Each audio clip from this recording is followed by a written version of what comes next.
My name is Cindy Lytle and I'm the fire prevention for the Milton Fire Department, and this is station number 1.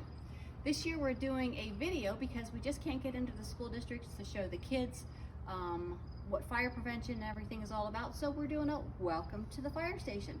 A lot of you have probably never been to the fire station. Maybe you have during Halloween, but welcome to the Milton Fire Station. Let's go on a little tour. Follow me. If there's a fire call, you'll see the firemen pull in front, pull out back, and they're gonna run in the door and they're gonna go get their fire gear. So I'll show you some of the gear right now. This is the fire department. Right here is where the truck would sit. This is engine 15-2 over here. And behind it is engine 15-1, and we have the brush truck. You'll see fire gear on both sides. Right along here, everything is labeled with names. We'll just pull a set of gear off. Down below, just like we showed you before when we come to visit you, there's your pants, your bunker pants. The boots are already in place. And there are your suspenders. Right here is the jacket. A name tag. Up top, you will see he has his helmet. He keeps his gloves right on top. Some of us keep gloves on top. Some of us keep our gloves right in our gear. But he does have a set of extrication gloves right inside his pocket. And then also, he has his own personal radio strap. But you can see, everybody has a tag where their gear is at. Here's a chief. You come down through, you will see another chief. Any other color would be labeled as a lieutenant or a captain. Then you can also see more gear right here. There's the brush truck.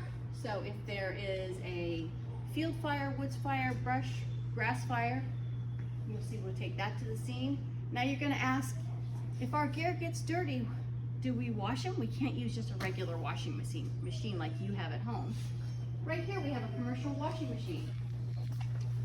So this is what we use to wash our gear. Now how do we dry our gear? Typically we hang them. She can show you right up top. We lower that down and we air dry them up there. Now hose. Do we wash our hose after we come back from a fire? You bet. Come here and I'll show you. We do ours a little different.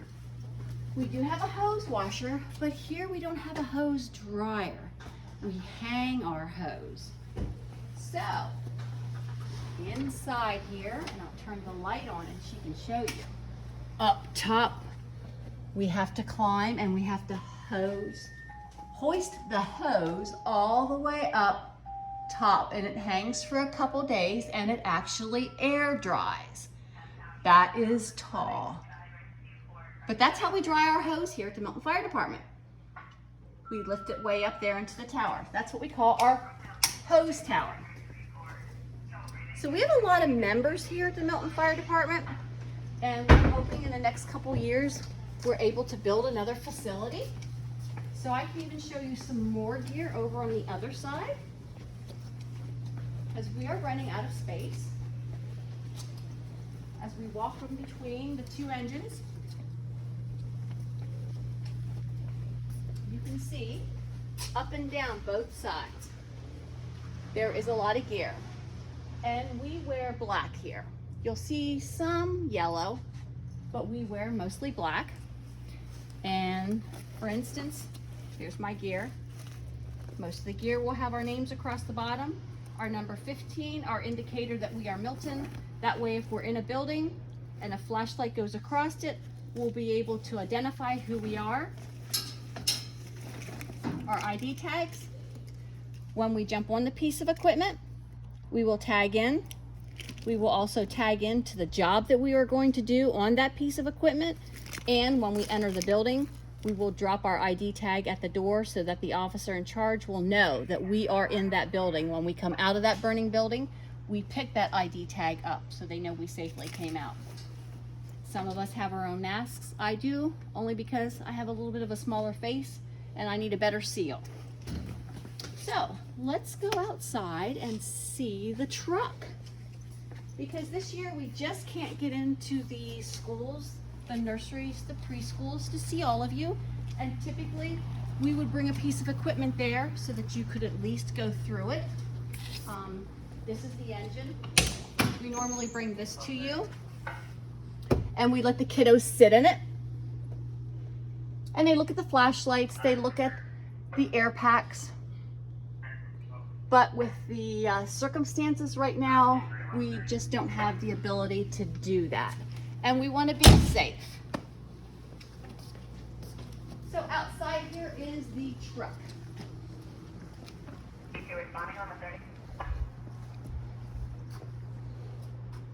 This is truck 15-1. As you can see back here in this compartment is a lot of rescue rope, a lot of rigging. We also have this truck equipped with a hearse tool. So this truck is able to go to a vehicle accident and extricate somebody from a vehicle if they are trapped. Moving down, you'll see that also when we go to a fire, we aren't there to, damage property, of course, but we are also there to protect.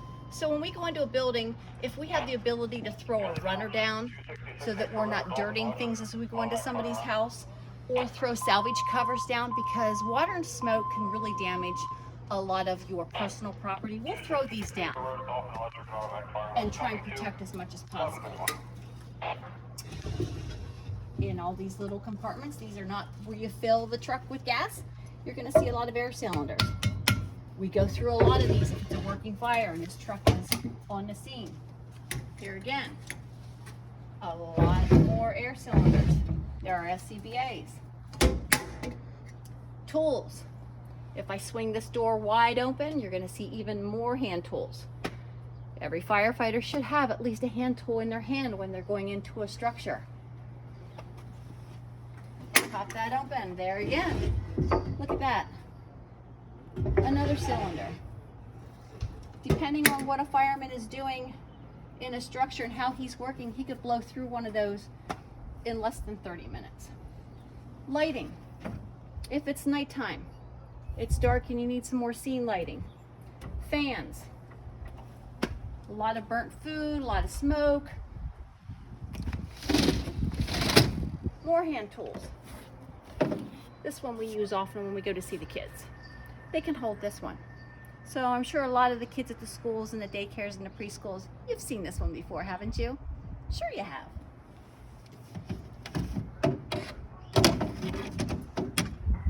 Working our way down. Fire trucks have hoses, so we're pulling these off. All right, they're all connected in there. And here we go. The fun part for you is your tour. All right, get in, sit down.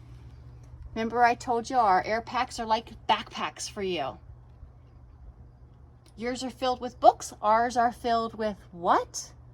Did I hear you say yes? Air! Yes! There's our packs already built into the seats. All we have to do is connect and pull them out. Our flashlights are in there. Some of us have our own flashlights. And then up to our officer. This is where he sits. He has his own backpack filled with air. And he has his own set of tools right here. And the thermal imagers up front. And a lot of us now have little iPads on here. That helps with directions, where we're going. Helps us locate hydrants. Around to the front we go.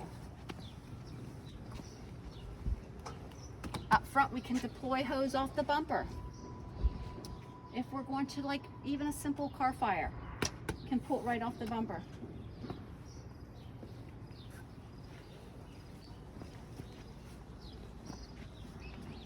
And this is where the pump operator would be. This is his side. Also taking care of lighting. Driver's pack. I am not a pump operator.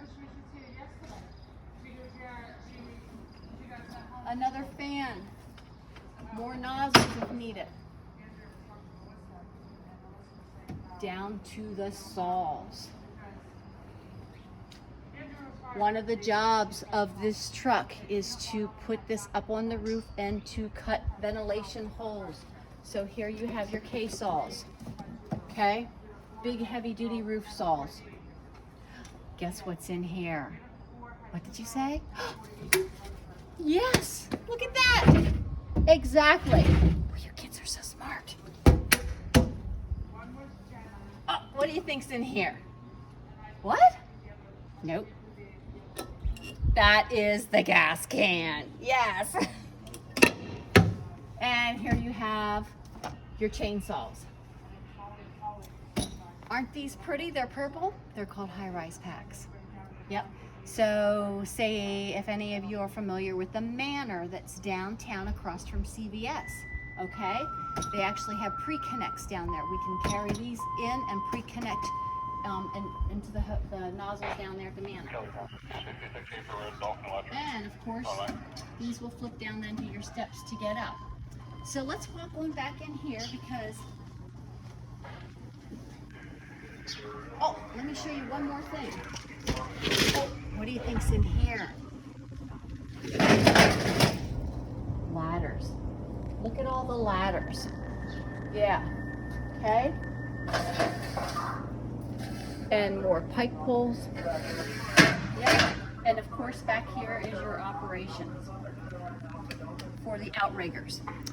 But you know what?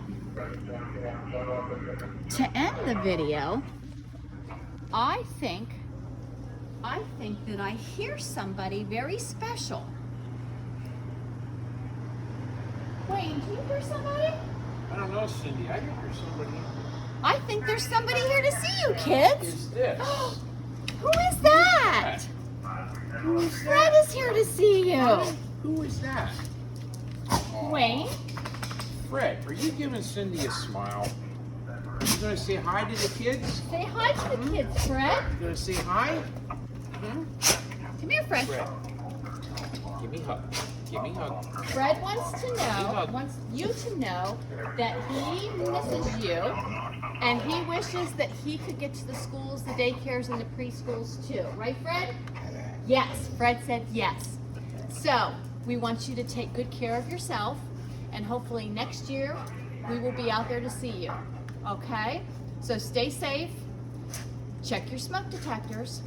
Check your fire extinguishers too. Remember, get out and stay out. And we miss you dearly.